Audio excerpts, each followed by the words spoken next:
The gas station clock glowed 11:23 p.m., its neon numbers cutting through the darkness of a November night that felt too cold for hope.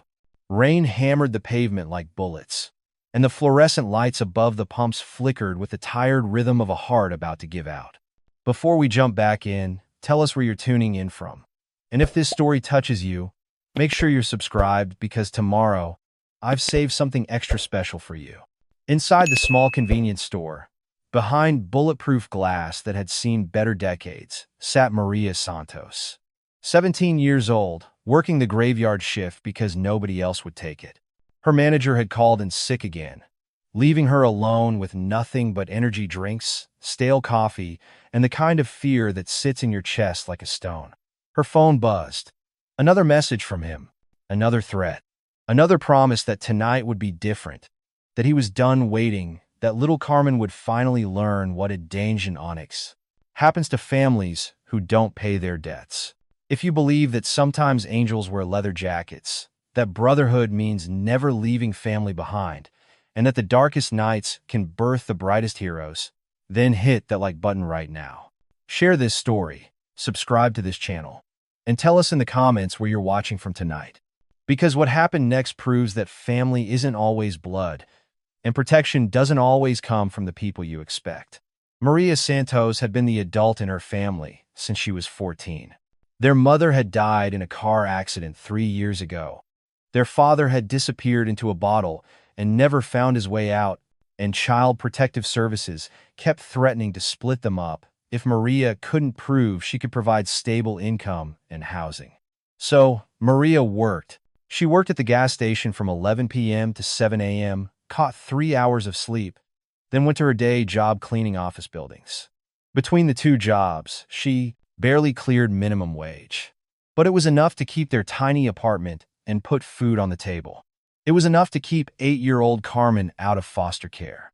Carmen was everything good that remained in Maria's world. Bright-eyed, curious, always drawing pictures of butterflies and rainbows despite living in a neighborhood where both were rare. She excelled in school, read 3 grades above her level, and had dreams of becoming a veterinarian someday. Maria would have worked 100 jobs to protect those dreams. But dreams don't pay debts. And 3 months ago, when their father had shown up drunk and desperate, he'd borrowed money from the wrong people. $5,000 from Vincent Vinny Rodriguez, a loan shark who collected payments in cash or suffering, with no patience for either excuses or payment plans. Their father had vanished again the next week, leaving behind nothing but empty bottles and a debt that now fell to his daughters. Maria had been making payments, $50 here, $100 there, whatever she could scrape together after rent and groceries. But it wasn't enough. It was never enough for men like Vinny. Tonight's text message was different from the others. No more threats about what might happen. This was a promise about what would happen. Your time's up, little girl. I'm done waiting. If you can't pay me, your sister will pay me in other ways. I'm coming for her tonight. Maria's hands shook as she read the words again. Carmen was home alone, sleeping in their apartment on the 3rd floor of a building where half the tenants pretended not to hear screaming and the other half were too afraid to call police. Maria had tried to get off work early, begged her manager, explained the situation. But he'd laughed and told her if she left her shift, she wouldn't have a job to come back to. The store's security cameras showed the parking lot, empty except for her beat-up Honda and the occasional customer stopping for gas or cigarettes. But she knew Vinny wasn't coming here.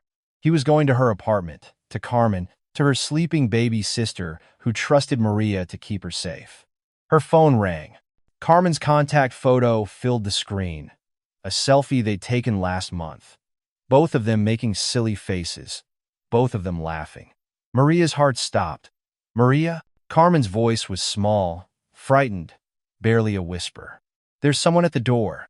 They're knocking really loud and saying bad words. They said they're not leaving until they see you.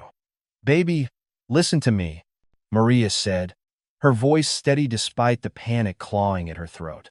Go to your room, lock the door, get under the bed, and don't come out no matter what you hear. Do you understand me? Maria, I'm scared. Why are they here? What do they want? Before Maria could answer, she heard the sound of splintering wood through the phone. Carmen screamed. Male voices, rough and angry, filled the background. The line went dead. Maria stared at her phone for exactly 3 seconds. Then she grabbed the store keys, flipped the sign to closed, and ran for her car. She didn't care about her job.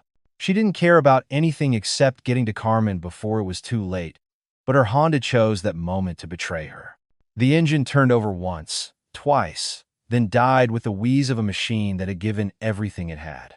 The battery was dead, the alternator shot, and Maria was trapped 8 miles from home with no car, no bus route, and no time. That's when she heard them. The low rumble of motorcycle engines cutting through the rain. 3 bikes pulled into the gas station, their riders dressed in black, leather despite the cold, water streaming off their jackets like they were carved from the storm itself. The lead rider parked closest to the store and removed his helmet, revealing a face that looked like it had seen too much of the world's darkness. Heavy beard streaked with gray, eyes that held old pain, scars on his knuckles. That told stories Maria didn't want to imagine. His leather vest bore patches that identified him as Roadkill and declared his allegiance to something called the Iron Wolves MC. Maria watched the 3 bikers through the store window, her desperation growing with every second that passed. These men looked dangerous, the kind of people her mother had warned her to avoid, the kind who probably caused more problems than they solved. But Carmen was in trouble right now, and dangerous men were better than no help at all. She unlocked the store door and stepped into the rain. The lead biker, Roadkill, was filling his tank with the methodical movements of someone who'd done this 1,000 times. He looked up when she approached, his eyes taking in her gas station uniform, her panicked expression, the phone clutched in her shaking hands. "Excuse me," Maria said, her voice cracking. "I know this sounds crazy, but I need help. My little sister. There are men at our apartment right now. Bad men. They're going to hurt her. And my car won't start, and I can't get to her." Roadkill studied her face for a long moment. Behind him, his 2 companions had stopped what they were doing, their attention focused on the conversation. One of them, a woman with short-cropped hair and arms covered in colorful tattoos, stepped closer. "What kind of men?" Roadkill asked, his voice like gravel sliding down a mountainside. "Loan sharks," Maria said, the words tumbling out. "My father borrowed money from this guy named Vinny Rodriguez. $5,000. My dad disappeared, and now they want me to pay. But I can't. I've been trying, but it's not enough." And tonight they said if I can't pay, my sister would pay instead. The woman biker's expression darkened. "How old is your sister?" 8, Maria whispered. And something in that single word made all 3 bikers go still. Roadkill capped his gas tank with deliberate precision. When he looked at Maria again, something had changed in his eyes. The wariness was still there, but underneath it was something else. Something cold and determined and final. "What's your name, kid?" he asked. Maria Santos." "I'm Jake," he said, not bothering with the road name anymore. "This is Raven." He nodded to the woman. "And that's Diesel." The third man, massive even by biker standards, raised a hand in acknowledgement. "Where's your apartment?" Maria gave them the address, her words rushing together in her urgency. "It's about 8 miles from here. 3rd floor of the Riverside Complex. Apartment 3B. Please, I know you don't know us, but she's just a baby. She's never hurt anyone. She doesn't deserve this." Jake pulled out his phone and made a call. When someone answered, his voice became all business. "Gunner, it's Jake. I need you to patch me through to whoever's closest to Riverside Complex. We've got a situation." "Yeah, an 8-year-old. I don't care what they're doing. Drop it and get over there. 3rd floor. Apartment 3B. Kid named Carmen Santos." He hung up and looked at Maria. "We've got guys heading there now. But we're going too. You ride with me." Maria had never been on a motorcycle before. Under normal circumstances, the idea would have terrified her. But these weren't normal circumstances, and when Jake handed her a spare helmet, she put it on without hesitation. The ride through the rain was a blur of speed and sound, the bike cutting through traffic with an urgency that matched the panic in Maria's chest. She held onto Jake's leather jacket and prayed to every saint her mother had ever taught her about, bargaining with God for her sister's safety. Behind them, Raven and Diesel followed, their engines roaring in harmony, their headlights cutting through the darkness like beacons. Maria had never felt safer or more terrified in her life. As they pulled into the parking lot of the Riverside complex, Maria could see lights on in their third-floor apartment. Too many lights. And shadows moving behind the curtains, shadows that shouldn't be there. Jake killed the engine and helped Maria off the bike. 3 more motorcycles were already parked near the building entrance, their riders nowhere to be seen. They're already inside, Jake said, following Maria's gaze upward. Our guys beat us here. They took the stairs 2 at a time, Maria's heart hammering against her ribs with every step. By the time they reached the 3rd floor, she could hear voices. Not Carmen's voice, thank God, but men's voices, angry and frustrated. The door to apartment 3B stood ajar. Splintered wood around the lock where it had been forced open. Jake motioned for Maria to stay behind him as they approached. But she could see into the living room, could see what was happening. 3 men in expensive suits stood in the middle of her apartment, arguing with 4 bikers who'd formed a protective wall between them and the hallway that led to Carmen's bedroom. Vinny Rodriguez was easy to identify. Short, stocky, with the kind of soft features that masked a hard cruelty.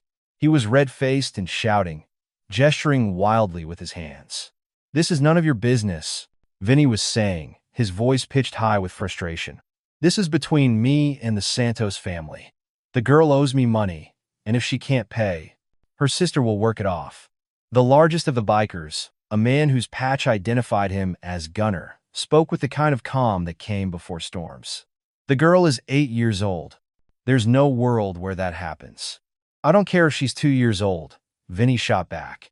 A debt is a debt, and I always collect. That's when Maria stepped into the room. All eyes turned to her, and she saw her own fear reflected in Vinny's face for just a moment before his expression hardened again. Maria Santos, he said with mock pleasantness. Finally decided to show up to your own party. Where's my money? I don't have it, Maria said, surprised by how steady her voice sounded.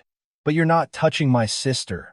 Vinny smiled, and it was the ugliest thing Maria had ever seen. That's not your choice to make anymore, sweetheart. Your daddy borrowed my money, and somebody's going to pay it back. If not with cash, then with other services. Jake stepped forward, placing himself between Maria and Vinny. When he spoke, his voice carried decades of authority, of men who'd followed him into situations that required absolute trust. Here's what's going to happen, Jake said quietly. You and your boys are going to walk out of here. You're going to forget this address exists. You're going to forget these girls exist. And you're going to find someone else to terrorize. Vinny laughed, a sound like breaking glass. Or what? You'll beat me up? I'm not some bar drunk you can intimidate. I've got lawyers, connections, people who owe me favors. You touch me, and you'll be in prison before dawn. Who said anything about touching you? Jake replied, but see, here's the thing about connections. I've got a few of my own. He pulled out his phone and made another call. Detective Morrison? It's Jake Hartwell. Yeah, I know it's late. Listen, I've got Vincent Rodriguez and 2 associates at 1247 Riverside Complex, apartment 3B. They just broke down a door to threaten an 8-year-old girl. Yeah, I thought you'd be interested. Vinny's face went pale. Detective Morrison was apparently a name he recognized. You don't know what you're dealing with, he said, but his voice had lost its swagger. Actually, I do, Jake said. See, Detective Morrison has been trying to build a case against you for 2 years. Breaking and entering, terroristic threats against a minor, extortion, that should be enough to put you away for a while. The sound of sirens could be heard in the distance, growing closer. Vinny looked around the room, calculating odds, measuring escape routes. His 2 associates had already started backing toward the door. This isn't over, Vinny said, pointing a finger at Maria. Nobody stiffs me. Nobody. Yeah, it is, said a small voice from the hallway. Everyone turned to see Carmen standing in her bedroom doorway, clutching a stuffed rabbit, her hair mussed from sleep. She was tiny, 8 years old and small for her age, but there was something fierce in her dark eyes as she looked at Vinny. "You're not allowed to hurt my sister," Carmen said with the absolute certainty that only children possess. "She takes care of me. She works really hard. And these nice people are going to make sure you don't come back." Vinny stared at her for a moment, this child who should have been cowering but was instead standing up to him. Something shifted in his expression. Maybe recognition that he'd lost, maybe just the simple shame of being confronted by innocence. The police arrived 3 minutes later. Detective Morrison, a tired-looking woman in her 40s, took one look at the broken door, the frightened child, and the three men in suits, and nodded to her officers. "Vincent Rodriguez, you're under arrest for breaking and entering, terroristic threats, and attempted extortion," she said, pulling out handcuffs. "You have the right to remain silent." As the police led Vinny and his associates away in handcuffs, Maria finally allowed herself to breathe. Carmen ran to her, and Maria scooped her up, holding her sister tightly, feeling the warmth of her small body, listening to her heartbeat, reassuring herself that Carmen was safe. Preparing and narrating this story took us a lot of time, so if you are enjoying it, subscribe to our channel. It means a lot to us. Now back to the story. "I was so scared," Carmen whispered into Maria's shoulder. "But then these nice people came, and they said they were friends of yours, and they wouldn't let the bad men near my room." Over Carmen's head, Maria looked at the bikers who'd saved them. 6 men and 1 woman, all wearing leather vests with patches that told stories she was only beginning to understand. They'd risked themselves for strangers, come running into danger for people they'd never met. "Why?" Maria asked Jake, her voice thick with emotion. "Why did you help us? You don't even know us." Jake was quiet for a moment, his weathered hands adjusting his leather gloves.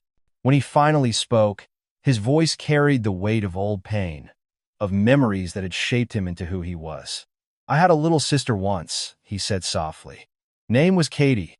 She was about Carmen's age when our mom died, and I was supposed to watch out for her. But I was 17, stupid, more interested in cars and girls than responsibility. I let other people take care of her, figured the system would handle it."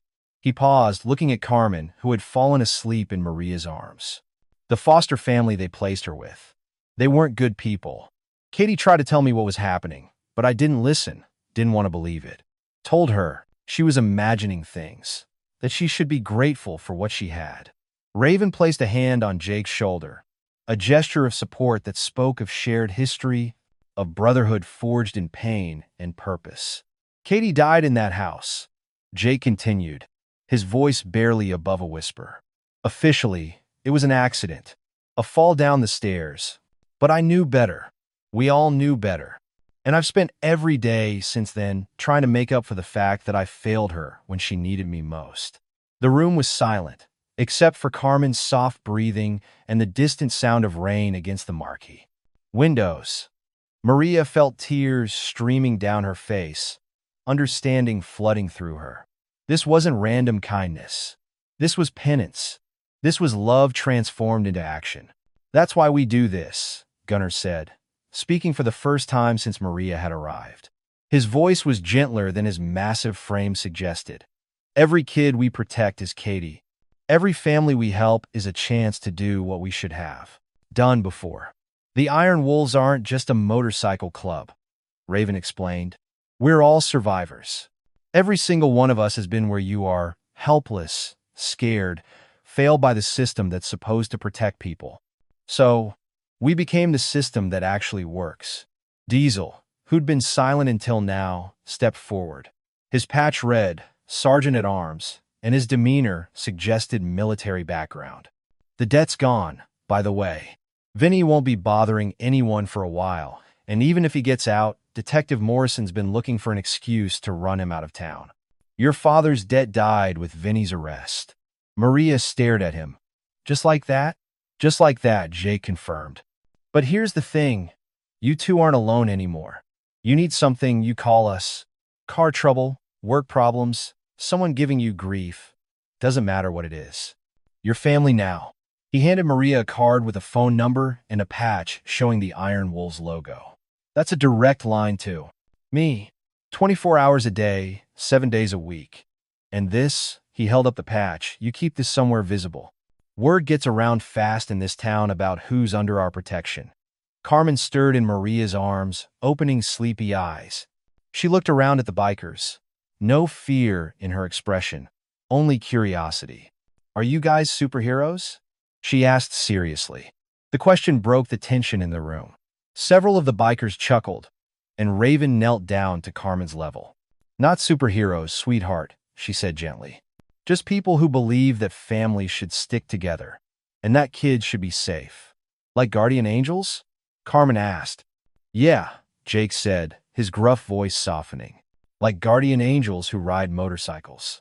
Over the next hour, as the police finished their investigation and the scene wound down, Maria learned more about the Iron Wolves. They'd started 15 years ago when Jake and 3 other men had met in a grief counseling group for people who'd lost family members to violence. All of them had been failed by systems that should have protected their loved ones. All of them had carried guilt and rage that threatened to destroy them. Instead of letting it consume them, they'd channeled it into something constructive. They'd formed a brotherhood dedicated to protecting the vulnerable, to being the help that had never come for their own families. Over the years, they'd grown, attracting others with similar stories, similar missions. They worked with police when they could, around police when they had to. They provided protection for domestic violence victims, helped families escape dangerous situations, stood guard at courthouses when children testified against their abusers.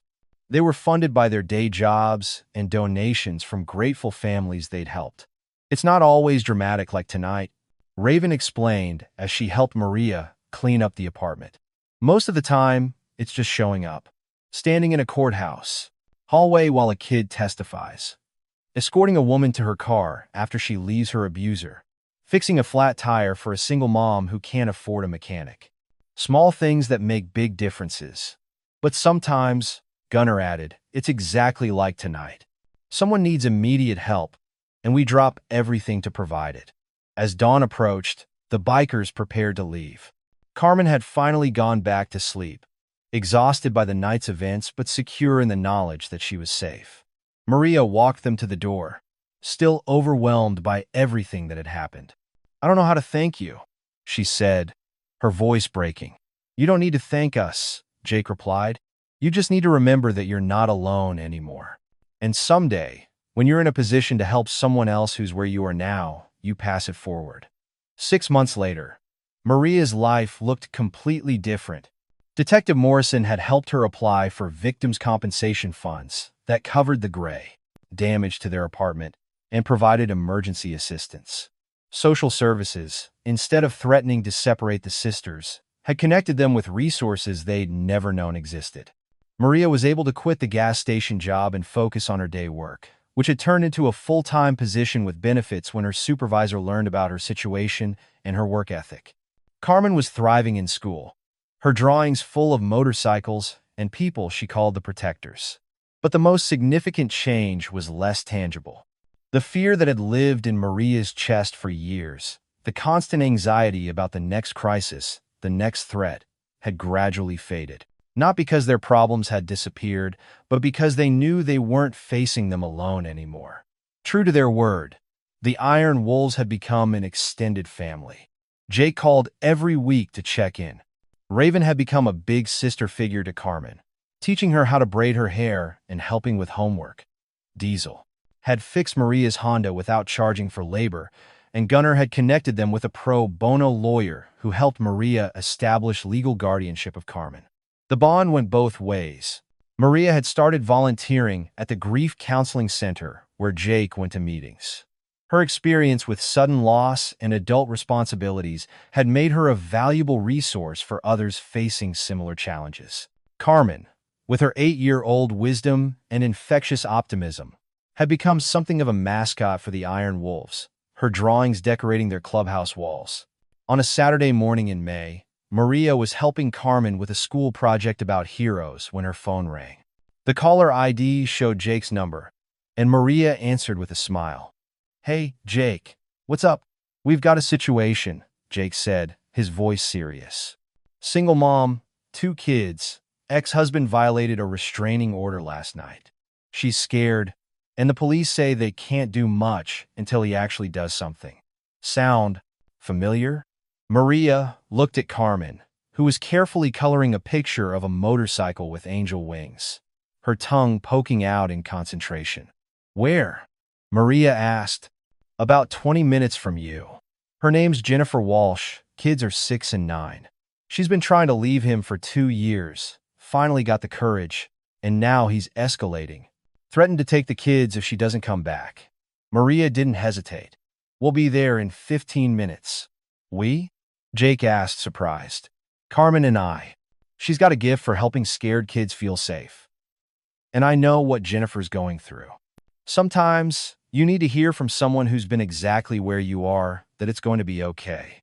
There was a pause on the other end of the line. Then Jake's voice, warm with pride. Yeah, that sounds perfect.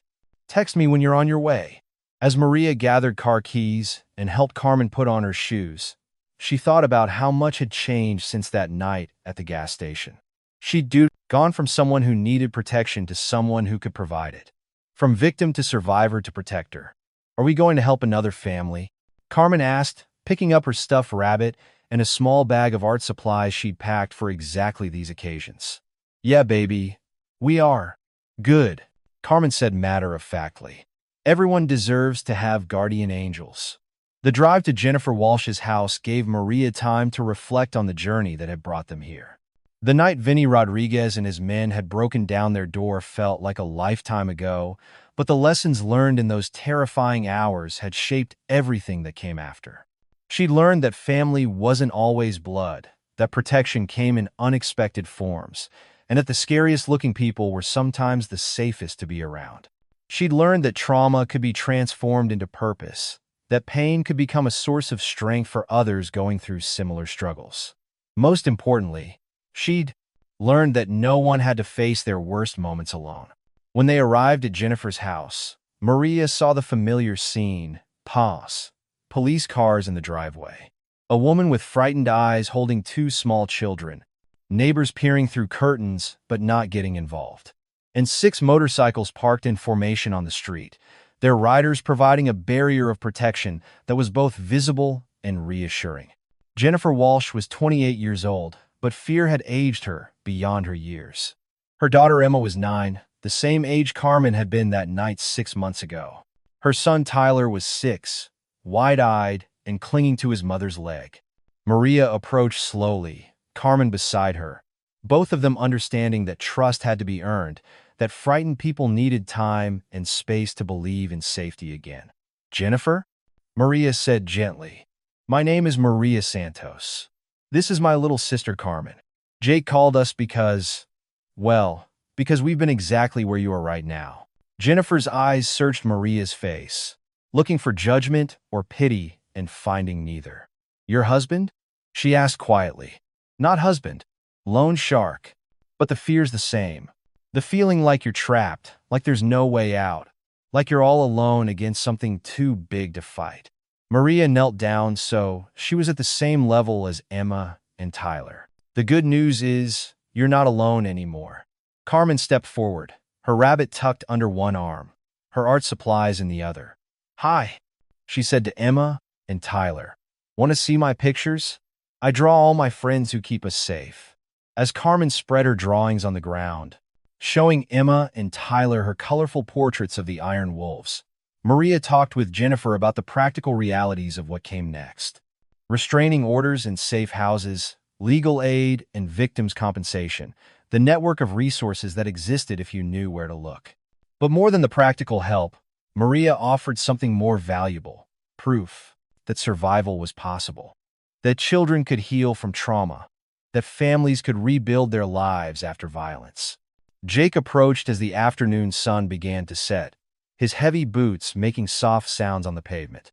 He'd been coordinating with Detective Morrison and the local domestic violence shelter, ensuring that Jennifer and her children would have safe housing until the legal situation was resolved.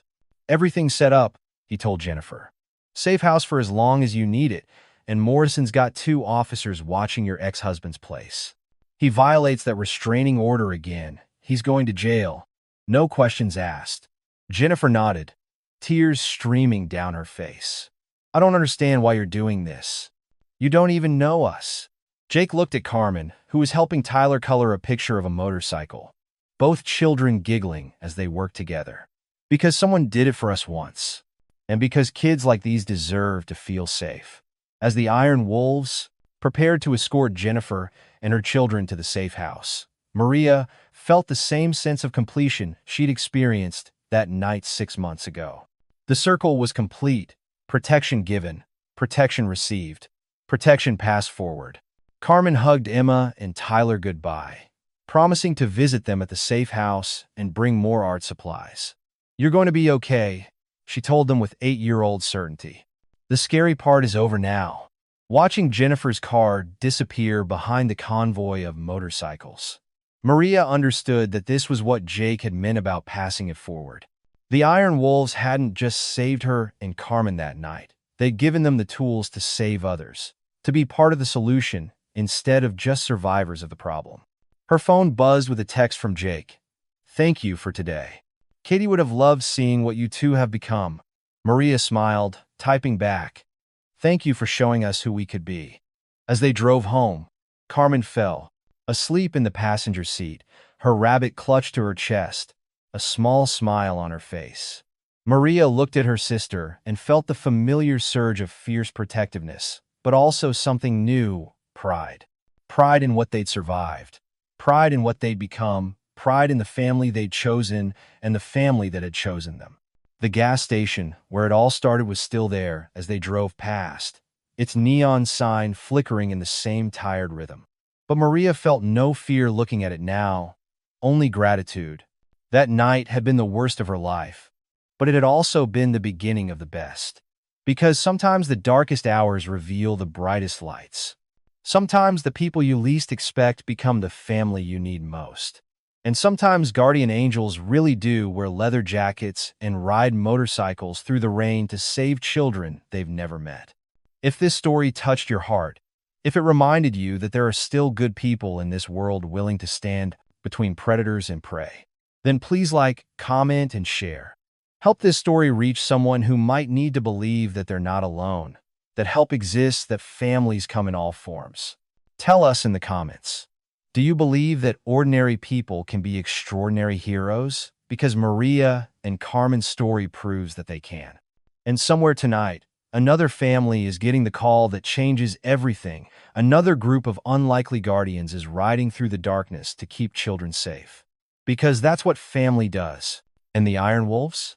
They're proof that family isn't always blood. Sometimes it's choice, sometimes it's purpose, and sometimes it's a group of scarred souls who refuse to let anyone else go through what they went through alone. Up next, you've got 2 more standout stories right on your screen. If this one hit the mark, you won't want to pass these up. Just click and check them out.